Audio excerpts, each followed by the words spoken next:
Дорогие соотечественники, тысячи наших соотечественников.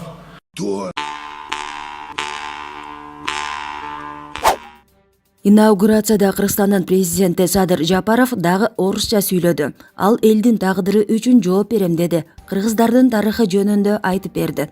Өз сөзүндө ал кыргыз мигранттары жөнүндө сөз кылганда Жапаров «соотечественники» деген сөздү так айта алган жок. Маалымат булагы репортер Кейдж. Люди оказались за чертой бедности. И в поисках лучшей доли тысячи наших соотечественников. Бүгүн Кыргыз Республикасынын президенти Садыр Жапаровдун инаугурациясын түз чагылдырып жаткан Азаттык радиосу кадр үстүнөн айкырык үндөрдү чогуу чыгарып шылдыңдоо кылды. Мындай жорукту социалдык байланыш тармагында колдонуучулар нааразы болуп талкуулап жатышат. Булак компресс. Для меня это превыше всего. Народ, который имеет древнюю и славную историю, достоин иметь такое же славное будущее.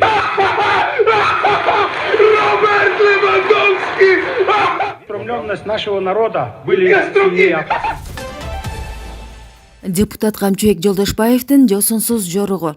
Жогорку кеңештин депутаты Камчыбек Жолдошбаевдин автоунаасынын терезесинен бирөөнү сөгүп, муштумун көрсөтүп жаткан видеосу тарады. Эл өкүлүнүн мындай аракети интернет колдонуучуларынын шакабасына айланып талкуу жаратууда. Азырынча видео кайсы жерде кандай окуя учурунда тартылганы белгисиз. Булак репортер Кейдж. Нени? Кана көрсөтүңчү?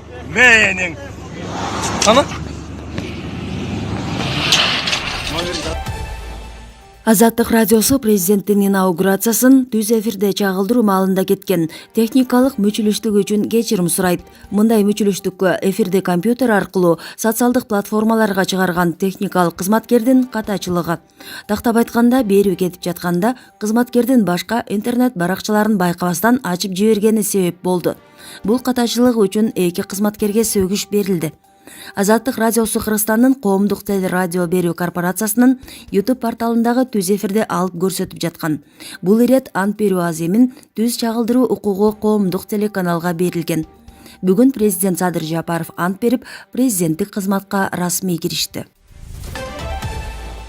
Бүгүн 28 январда президент болуп шайланган Садыр Жапаров ант берип, расмий түрдө кызматка киришти. Президенттин жубайы, балдары, кыздары жана жакын туугандары залдын алдыңкы катарынан орун алышкан. Ошондой эле Кыргызстан сулуусу 2020 наамынын ээси Лаззат Нуркожоева дагы келген. Кыргызстандын жаңы шайланган президенти Садыр Жапаров ант берип, расмий түрдө президенттик кызматына киришти. Боршайкомдун төрайымы Нуржан Шайылдабекова Садыр Жапаровго президенттин күбөлүгүн, штандарт жана төш белгини тапшырды. Андан соң президент өз сөзүн сүйлөп, жалпы элине кайрылуу жасап, аземдин расмий бөлүгү жыйынтыкталды. Өкмөт үйүнө иш ордуна бара жаткан Жапаров унаанын эшигин өзү ачып отурганы залдагы коноктордун мактоосуна татыды. Эске салсак, Кыргызстанда былтыр 4 октябрда өткөн парламенттик шайлоонун жыйынтыгына нааразылык акциясы жапырт тополоңго айланып, эл күч менен бийликти алмаштырган. Анда 10 жылдык жаза мөөнөтүн өтөп жаткан Садыр Жапаровду талапкерлери абактан чыгарган. Булак Назар Ньюс Кейдж.